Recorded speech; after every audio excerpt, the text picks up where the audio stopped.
The Catholic Church, nearly 2,000 years after its founding, continues to be the largest group of Christians and is headed by Christ via his vicar, royal steward, the patriarch of the Roman Church, or simply, the Pope.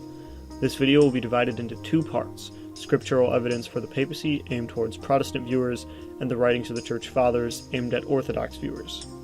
The Pope serves as the visible head of the Church until Christ's second coming. The office of the papacy is foreshadowed in the Old Testament and established in the New Testament.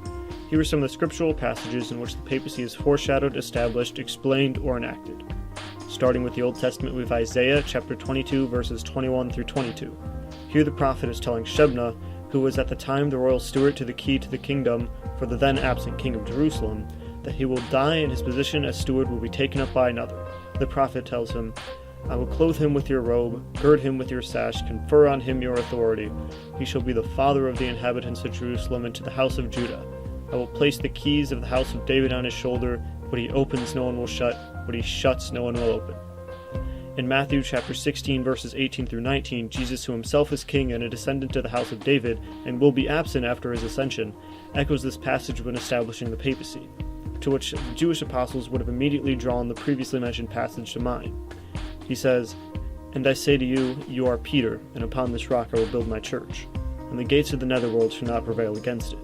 I will give you the keys to the kingdom of heaven. Whatever you bind on earth shall be bound in heaven, and whatever you loose on earth shall be loosed in heaven."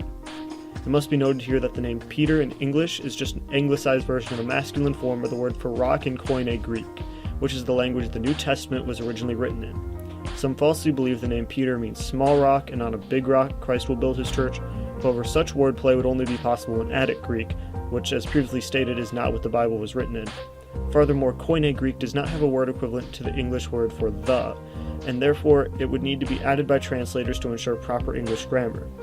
Meaning, had the passage been translated more correctly into English, the verse would be as follows: "And so I say to you, you are the rock, and upon this rock I will build my church, and the gates of the netherworld shall not prevail against it. I will give you the keys to the kingdom of heaven.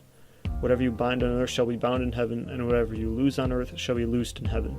Just as the stewardship of the key to the kingdom of Jerusalem would be given to a successor upon the death or resignation of its previous steward, so too would the stewardship of the keys to the kingdom of heaven be given to a successor. Now where's the whole infallibility thing come in? In Acts of the Apostles, we see St. Peter exercise his authority when a Roman named Cornelius wishes to be baptized.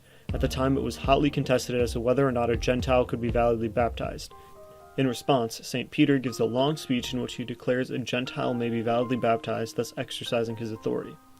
Keep in mind that infallibility does not mean that the Pope cannot sin. It simply means that when a Pope chooses to invoke his teaching authority on matters of faith or morality, he cannot teach in error. So what did the Church Fathers, who are early bishops and theologians, think of the Roman Patriarch's teaching authority in regards to the other patriarchs?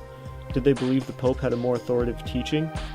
Here's what St. Cyprian of Carthage had to say in the matter in the Unity of the Catholic Church, written in 251 AD.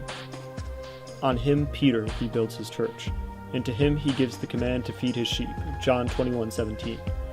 "And although he assigns a like power to all the apostles, the other bishops, yet he founded a single chair meaning office of religious authority, like in the Old Testament has the chair of Moses, and he established by his own authority a source and intrinsic reason for that unity.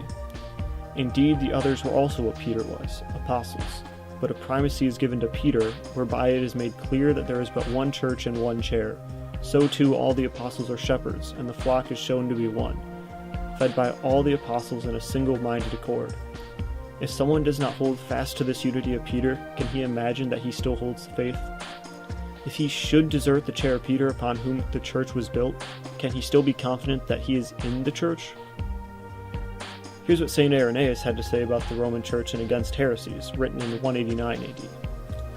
"But since it would be too long to enumerate in such a volume as this the succession of all the churches, we shall confound all those who, in whatever manner, whether through self-satisfaction or vainglory or through blindness and wicked opinion, assemble other than where it is proper, but pointing out that here the successions of the bishops of the greatest and most ancient church known of all, founded and organized at Rome by the two most glorious apostles, Peter and Paul, that church, which has tradition in the faith, which comes down to us after having been announced by men, the apostles, with that church, because of its superior origin, all the churches must agree, that is, all the faithful in the whole world.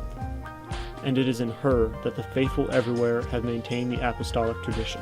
In 412 AD, St. Augustine wrote in his letters, "If the very order of episcopal succession is to be considered, how much more surely, truly, and safely do we number them from Peter himself, to whom, as to one representing the whole church, the Lord said, 'Upon this rock I will build my church.' Peter was succeeded by Linus, Linus by Clement, Clement by Anacletus, Anacletus by Evaristus, etc., etc."